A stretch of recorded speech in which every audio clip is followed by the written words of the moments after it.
Good morning. It's Elizabeth Stitt of Joyful Parenting Coaching. And today our topic is kind of deep and heavy and not so joyful because it's about breast cancer. On the joyful side, though, we have Laura Vidal, a breast cancer survivor, who is going to talk to us about her journey. And she's going to particularly focus in for us on how she told her kids and how she supported her kids while at the same time she was getting her treatment and making sure that she took care of herself. So, Laura, I am very, very excited to have you here today. Very grateful for you coming and doing this interview. So I don't have a professional biography for you, so you can kind of fill in the professional part, and then we can wind back to the story of you finding out that you had breast cancer and that whole thing. Sounds like a plan. Elizabeth, thank you so very much. I am honored that you have asked me to join you this morning in an interview, especially because it's Breast Cancer Awareness Month. I made sure I wore my pink today, and just something to think about to add joy in someone's life is many of us know breast cancer survivors or any kind of other people who have different kinds of cancer, and maybe you offer them a hug today, see if they're accepting hugs and might add some joy to their life. Love that. Okay. All right. I just want to start with, this is the book that I wrote. It's called Maggie Lives with Breast Cancer, Family Tale of New Beginnings. And it's a children's book. Adults and children's benefit from reading this book together, whether it's a parent, step-parent, grandparent. In my experience, one of the dads that I work with, his name is Steven, he reads it with his daughter. It's part of their rotation in having, they have many children's books on the shelf that they pick from every night of the week. And in this particular case, they read Maggie on a rather regular basis as part of the rotation. He was diagnosed with Hodgkin's lymphoma, and what it's done for their family is given Stephen a greater inner peace that his daughter understands at the age of 5 at her level, how it's impacted her and her family. And she was having nightmares. Yeah. And so very anxious, and together they read again, as part of the rotation, helps her feel better. And what they've done together as a family is created their own storybook. Nice. I love that. Yeah, they really have. She's drawn it, and it's helps with her own inner strength of like, okay, this is what happened. This is where we are at. And we're all living through this together. So I do want to talk about the book. Do you mind starting with your own story? Not at all. 13 years ago, make it relatively concise. I found a lump myself, and going through UCSF, ultimately, they determined that through testing that I had breast cancer, and Dr. Shelley Wang was the breast cancer surgeon who happens to be one of Time Magazine's top 100 people. Back then, she wasn't, 13 years ago. She has since moved on to Duke University, and she wrote one of the testimonials for the book, but she was my doc. And when she gave me the diagnosis, it really it was the longest. It took much longer to figure out whether I actually had the disease. Like, we thought that's what was going on, but the confirmation took longer. There was much anxiety around that. And for me, it was relief when she gave me the information. Yeah. Find her, we moved on from that. Wait, let's get the context for me. So how old were your girls at that point? My girls were 9 and 13, and a girlfriend was taking care of my children. And it was both the longest and shortest car ride of my entire life. I was driving back home and realizing that I wanted to tell my children first. Yeah.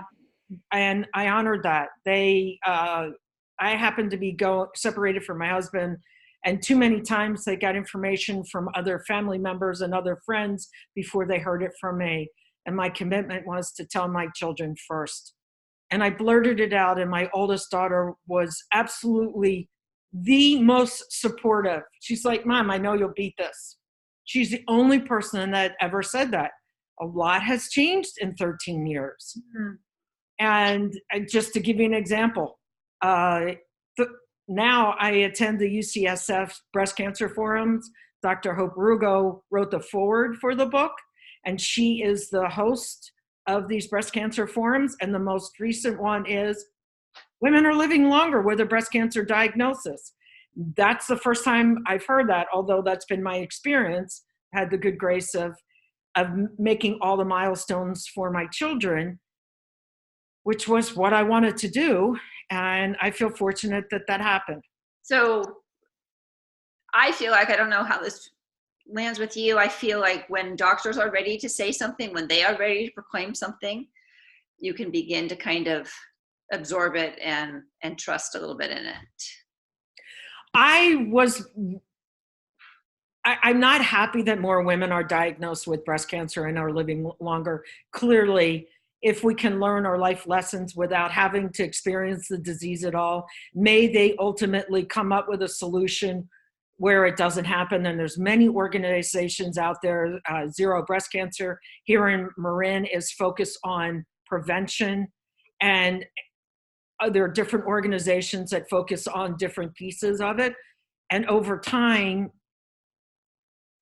it may become a lot more minimum if that's even on the horizon. Yeah. I don't know that they'll ever come up with a solution for the cause of the disease, because I believe many factors contribute to who winds up with cancer and who doesn't. All of us have those cells growing in our body. It's how our own immune system fights it off. You think of many of the diseases out there, and our immune system fights them off. So how does it wind up with one versus another? And that's not what the topic is for today. Today is about, and I do hope that you and I can figure out how to work together, from yours with the joyful parenting. Mine is, yes, I work with the women and the fathers and the children. Mine is to help them energetically and facilitate healing energetically and clear that from your system. So in other words, in your muscle memory is every living experience that you've had. And if you learn to shift, once you learn the energy medicine tools, the intuition medicine tools around that, then you can take, if you want to call it, the emotional charge of that memory and reduce it. It's always going to be there. Reducing the emotional charge around it can help you lead the life you want to live. And that's how I help families. So it's in the communication and helping to support them that way. I completely honor the joyful parenting piece that you bring to this discussion, because together we could work in a collaborative way where I don't know why we can't have more joy in the situation and laughter. One of the clients I'm working with right now, he laughs every night before he goes to sleep. He's the caretaker for his family, and he makes sure he watches something that makes him laugh. That's great. And what better medicine? What better medicine? Okay, but I want to refocus us a little bit. Yes. Your 13-year-old was optimistic. You'll beat this, Mom. How about your 9-year-old? She was the one she was really terrified. She was really terrified. And neither one of them, in retrospect, were as supported as they could have been when I went into surgery. And that's, again, where I can see helping families with that. So be more specific about tell me what you wish they had. Well, my goal is it's a monkey, and it's a monkey family, which is the book. But if we had little stuffed animals, little stuffed monkeys, that the kids could have supporting them. And, you know, when you read different parts of the book, it lets you, together they're supported. That could be one way to do it, and having the discussion. I don't know if you want me to read a page from the book, but just like not blaming the kids will automatically blame themselves. You have enough experience in working with kids, they blame themselves. Right. So let's have that discussion. I didn't think to have that discussion with them. Let's have that discussion with them. That's an excellent point. And, you know, certainly when we think about divorce and other things, you know, it's something that we repeat to the kids over and over and over. There's nothing you did to cause your parents to get a divorce. There's nothing you did to cause your mother to get breast cancer. We need to be talking about that. Yes, almost like a mantra, almost like, you know, good night, I love you. You know that there's nothing you did that has to do with my getting breast cancer. That's exactly right. It is a mantra, and you're right. Same thing if a family's going through a divorce. It should be almost a mantra for the kids so they can feel better about themselves instead of feeling bad about themselves through this process. Yeah. And it's how we support the kids through this process to teach them that we can talk about the toughest things that happen in their life. My parents' generation, they passed down those skills where you didn't talk about those things. Yeah. So what just popped into my head though is sort of like, wow, that's a big difference is, you know, I've supported a lot of families through divorce. I've gone through divorce myself. And statistically, you can really look and pretty much say that, you know, life feels very hard and difficult right now, but it's going to get better and it's going to get easier. Things are going to settle down. Kids are going to kind of figure out what the new reality is. There's going to be good things about that new reality, and they can grow from there. And as a parent, you can say that with some certainty. You can say, things are really hard right now. We don't quite know where we're standing. It feels a little bit like being in quicksand. But you know what? A month from now, I bet we're going to feel better. And 2 months from now, I bet we're going to feel even better than that. So that is a model that works for divorce. There's so much unknown when you're going through cancer treatment. How do you handle the uncertainty? You know, mommy, are you going to die? Did your 9-year-old ask you? Neither one, oddly enough, asked me that. And, you know, if we're going to have mortal thoughts in a moment, let's call these mortal thoughts. In the community that I'm in, they actually had me dead, which was hard on my children. So it's well-meaning family and friends that also can help. They really are well-meaning family and friends, and they're there to support you with the food, phenomenal, the driving, phenomenal. It's a messaging to the kids and how we can work together in messaging to our children. Yes, what you don't want to do, and this is an adult male that I work with, his mother was diagnosed with pancreatic cancer in like November, and she was dead a month later. And she just kept telling him, no worries, I'm going to be fine. That's, again, a different kind of messaging that perhaps you and I would not find helpful in what our mantra is to our children. Yeah. And there were many days I didn't know how I was going to feel. And I'm just a really strong human being, I guess is one way to look at it. And my mind could override the chemo brain, because chemo brain is actually real. And I wish they would even talk about that. Back then, they weren't even talking about, like, your brain is affected from chemo. It's the reality of your life. And I could override the chemo brain and still function and pick my kids up from school. I did never say that it was a day-to-day trying to normalize. We still got to go to school. You still have to go to school. I got to get you to soccer. You got all your activities. We're living our lives. Yeah. I don't know. A lot of this is unknown. This is our first experience through this. Most of this is unknown. Yeah. And that's the reason why I decided, besides being encouraged by my Dr. Shelley Wang, actually wanted to write a children's book with me. And one day we will actually complete that project.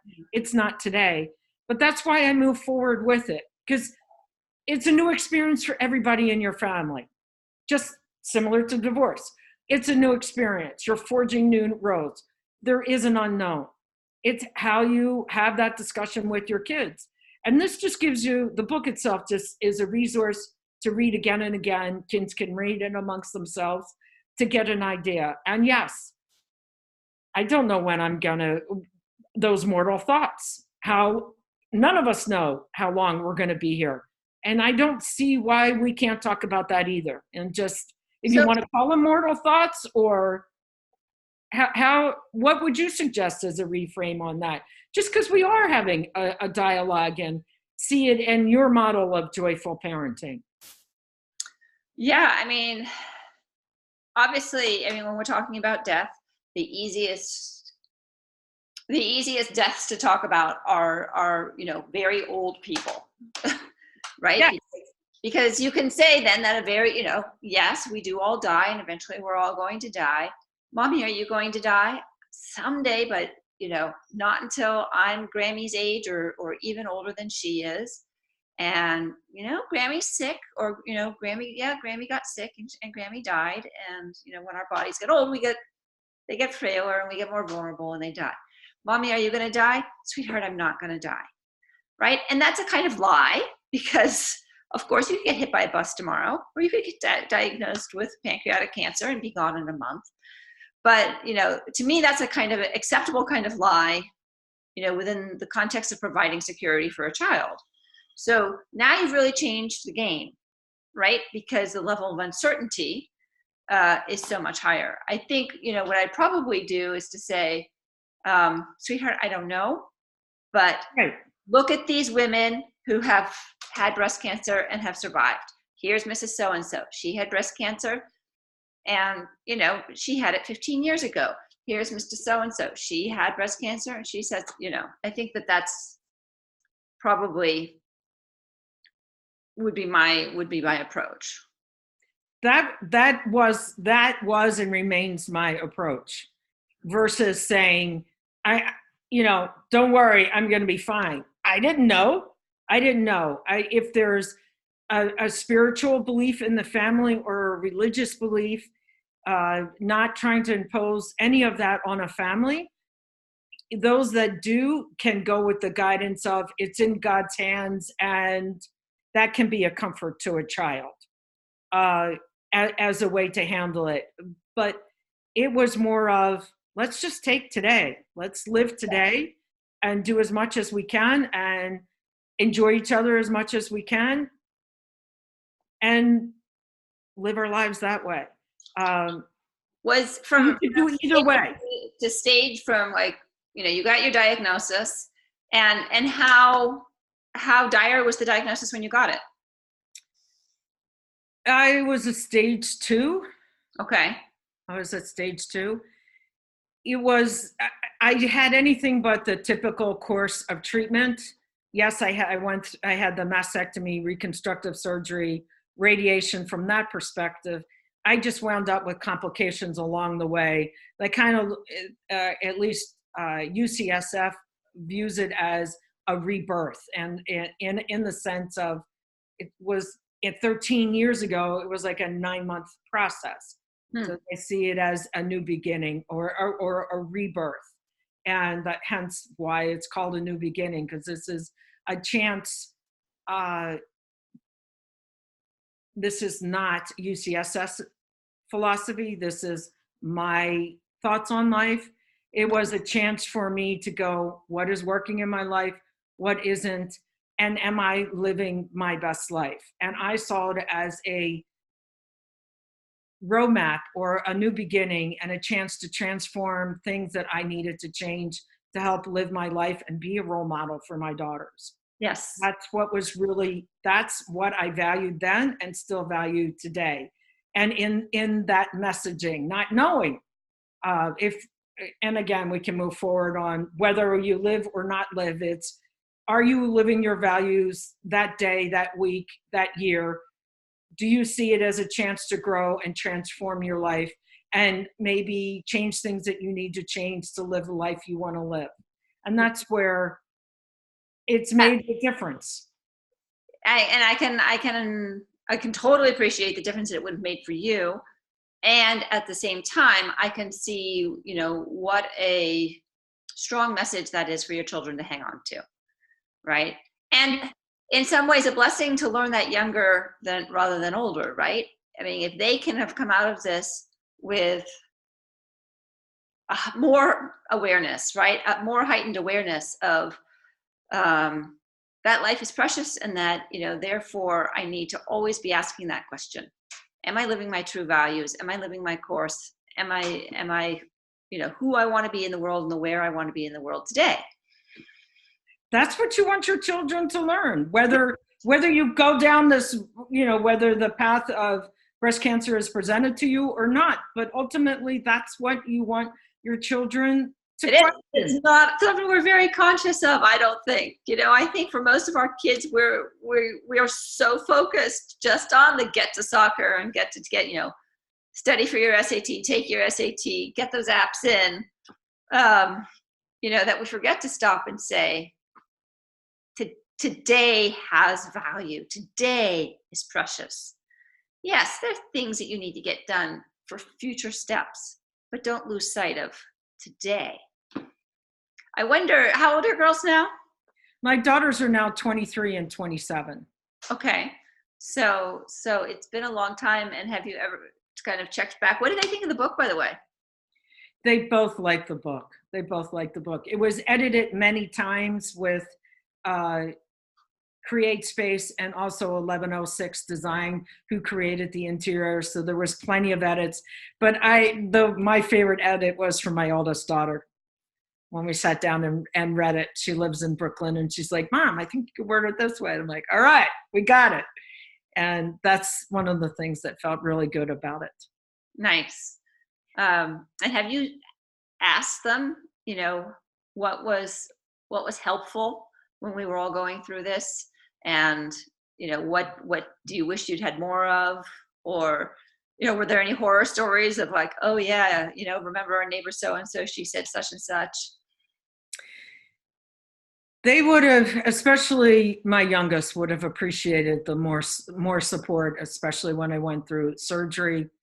And oddly enough, one of the reasons I did write the book, I didn't address with them about my hair falling out. I was focused on, yes, the soccer, all of those things, and just living normal life, making sure, they're fed, reading the books and all of that. And then when I started to shed, it was my youngest who got the most upset about it. And that's one of the reasons I wrote it, because you're not going to be able to think about all those details that perhaps will impact your children. But if you've got this resource, that just takes one less decision you've got to make, because you're so inundated and overwhelmed with all the decisions that you now need to make, because your life has changed. Yeah. And it literally becomes your new normal. And that's just one of the steps that I could have made their lives a little bit easier on. Right now, there's not much dialogue around it. It's not,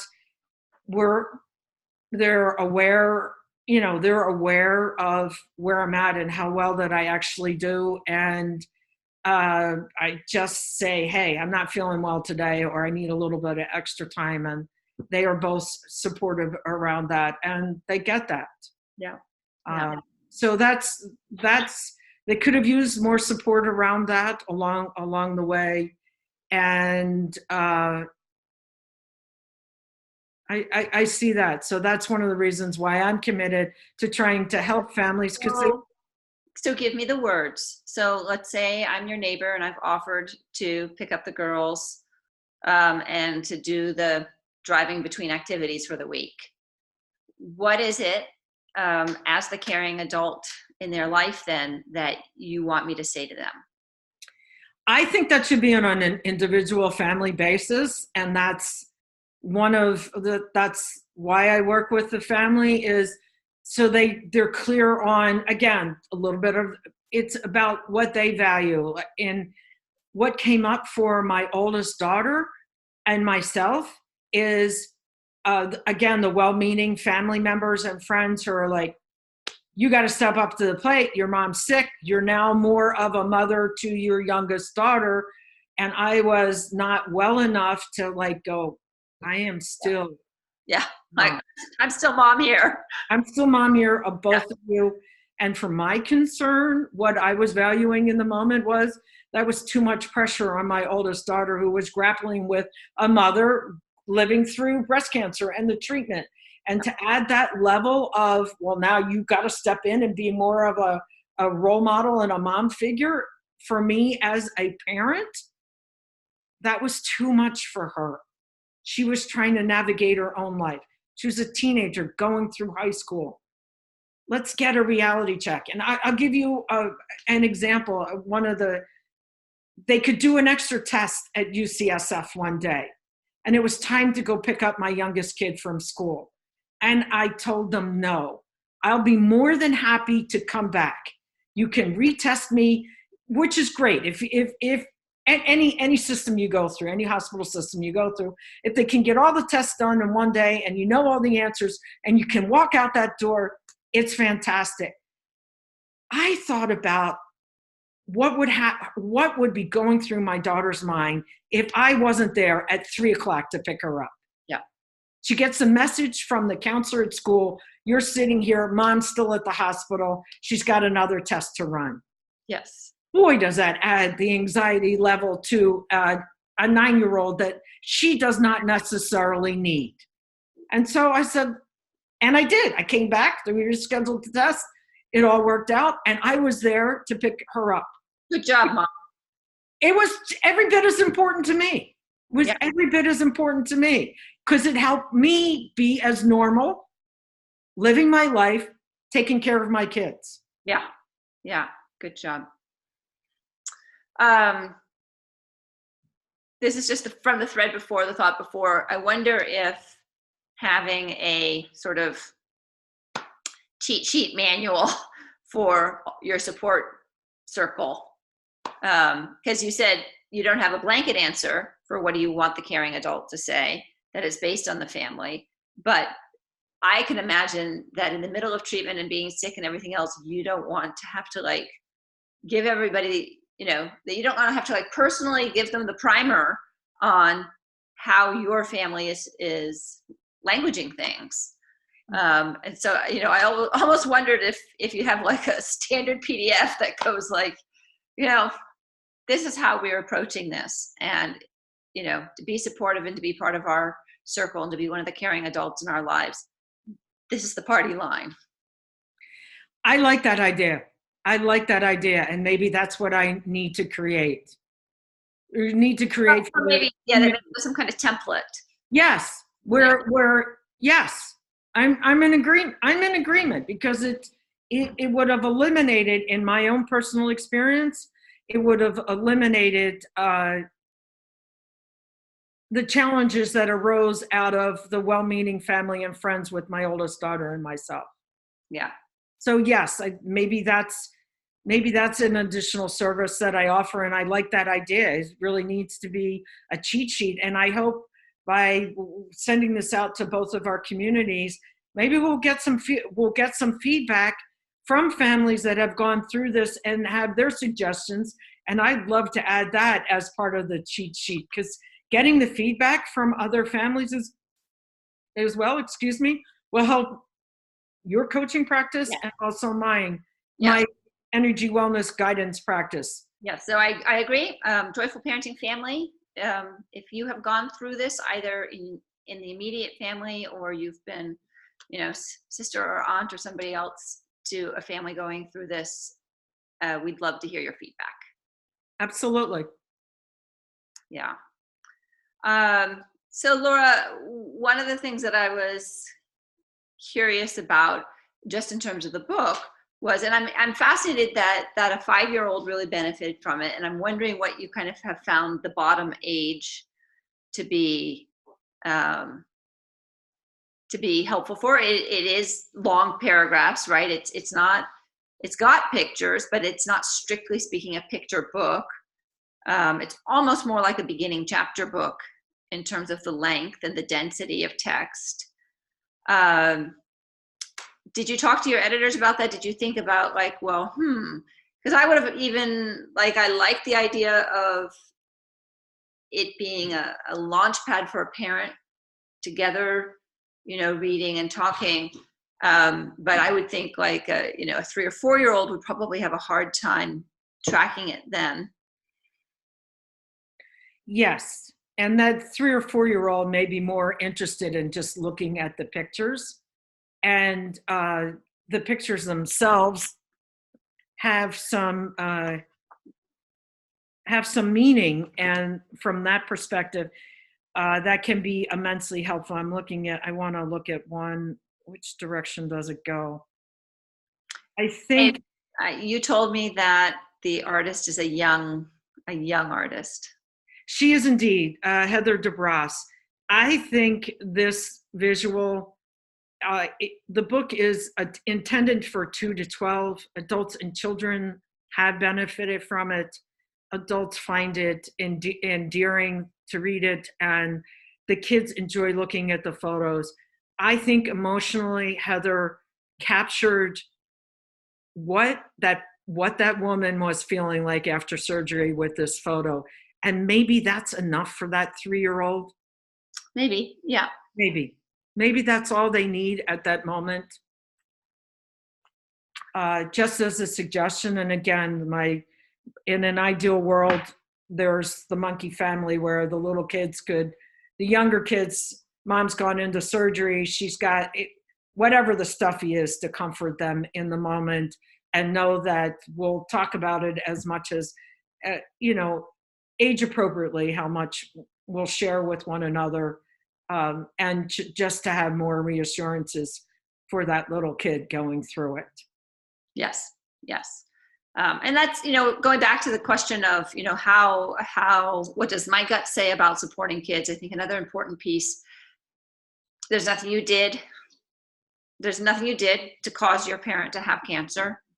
And you can ask as many times as you want. You can ask the same question over and over and over. I'll never tell you that I'm tired of talking to you about this. That would be great. If we open that door and talk more about that. Let's keep this dialogue open.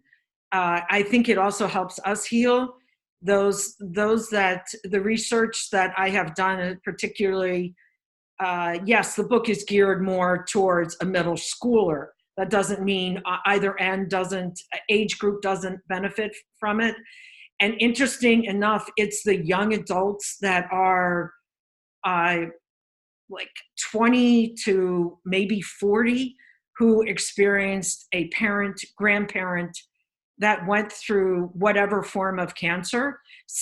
One young gentleman said, I was devastated. The only conversation he had was his mother literally pulled her wig off and said, I just want you to know I have cancer, breast cancer, popped the wig back on her head, and there was never any more dialogue about it. I've had just trying to set up accounts with like GoDaddy and talking to when I set up the Maggie Lives with breastcancer.com.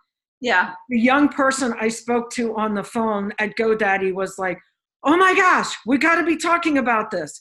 I don't like how my parents or grandparents handled the situation. I don't even want to have kids myself because of this. Yes. So it's opening that dialogue. And I think it also helps us heal who is going through this, instead of isolating ourselves, instead of feeling that shame. Like, oh my gosh, that I've done something wrong, that I'm bad. So again, it's about role modeling for your kids. And this opens that door to like, whatever retraining you've got to go through to accept that this happened, not blame yourself either, and the shame that seems to come with the disease, so that you can manage all of that. Right. And, I mean, we already feel so much guilt as parents. And, like your basic job as a parent is to be there for your kids. And, now you have a disease, which puts you in the realm of like, maybe I won't be there for my kids. Yes. And so not only just the fear of like, oh, if that's what happens, what's going to happen with my kids? And, like, what are the logistical details of all of that? But also the shame of like, I mean, I remember, again, going back to the divorce, of going like, the most important parenting decision I made, which is like with whom to procreate, I've already screwed up.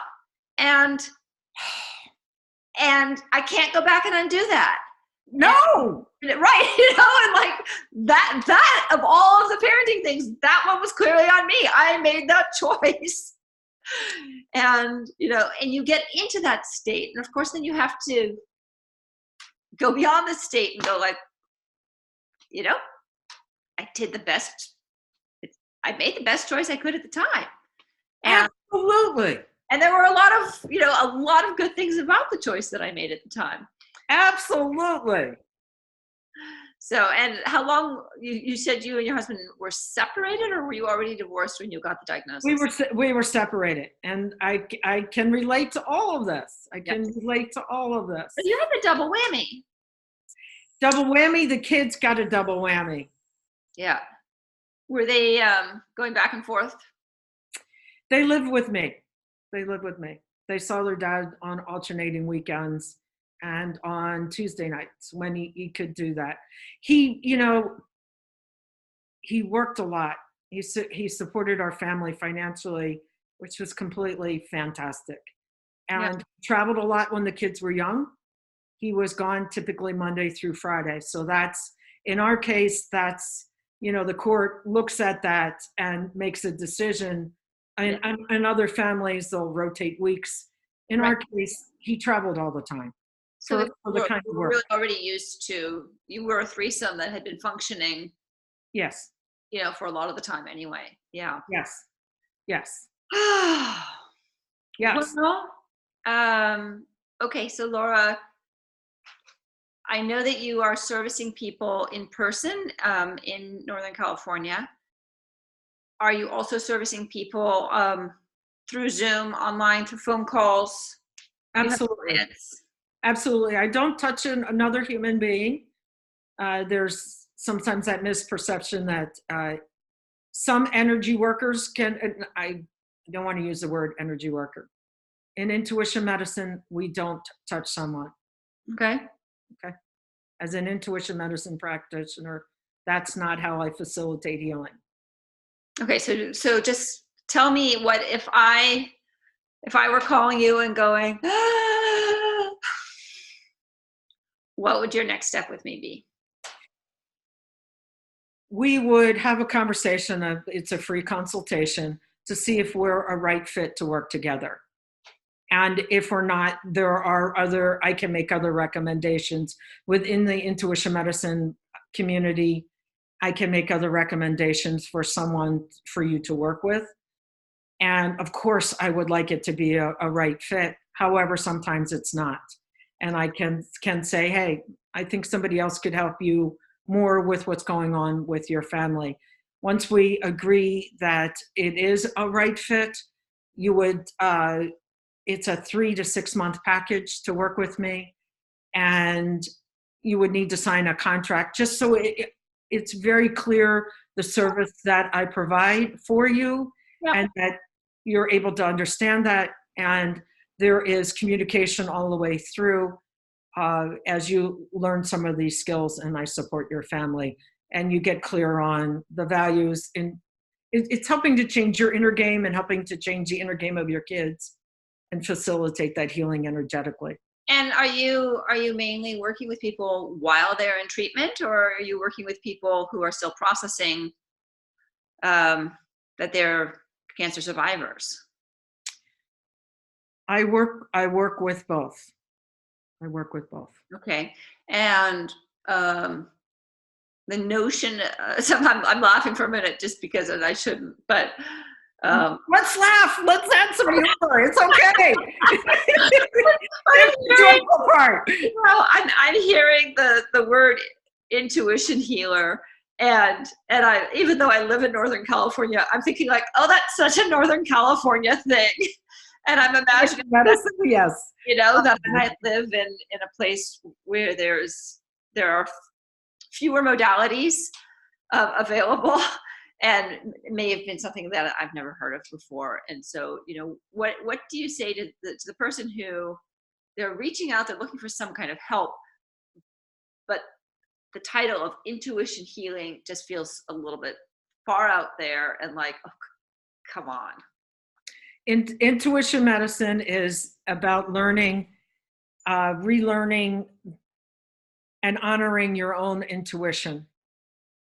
I think if we can generalize in society, in our culture anyway, we're not honored for, that gut feeling. Like if you make a decision that may not seem based in anything other than my gut is telling me I need to make this decision. Yeah. Could be your personal guidance system if you want to think of it that way.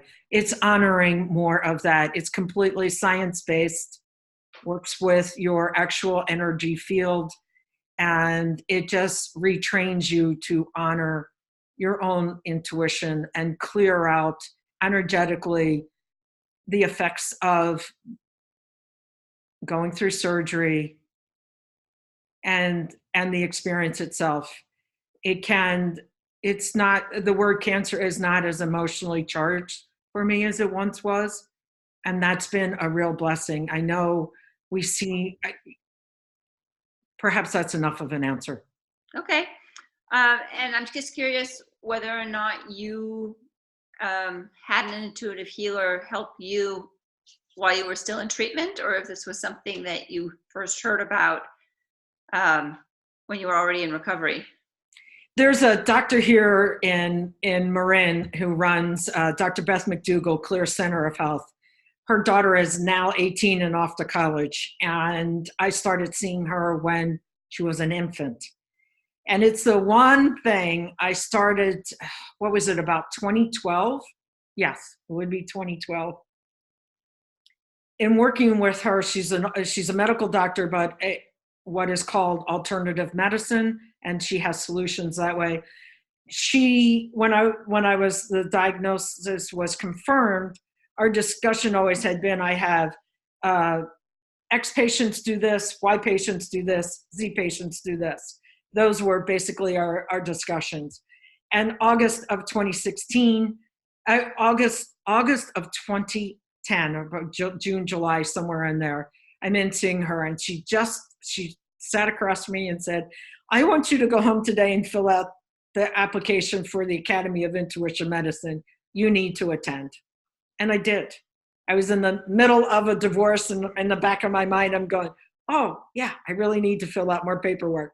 Yeah, that's exactly what I need to do. But I followed her instructions. It was that gut. It was like, yeah, there you go. Your gut was I'm going. And for that. And through the training itself, helped improve the quality of my life and transform in the things that I needed to grow and change in. So yeah. I believe in a holistic approach to health, and I'm grateful for the Western medicine docs and everybody along the way who has helped me regain my health. Well, Laura, I feel blessed to have met you and to hear your story. And I love the sound of the work that you're doing. And of course, particularly as it relates to supporting children. And I'm grateful your book is out there. It's available for purchase on Amazon. I will include the link along with the recording. And yeah, any last thoughts? Let's live our best day every day, right? Joyfully! Joyfully, exactly. Joyfully! Yes. So, Laura Vidal, thank you very much. Oh, tell us exactly where to find you. MaggieLivesWithBreastCancer.com. Maggie Lives with breastcancer.com. Breast cancer. Maggie Lives with breastcancer.com. And that includes a contact page where people can reach out to you. Absolutely. And my email is laura@maggieliveswithbreastcancer.com. Okay. All right. Thank you. Elizabeth, thank you so very much. I am so grateful today.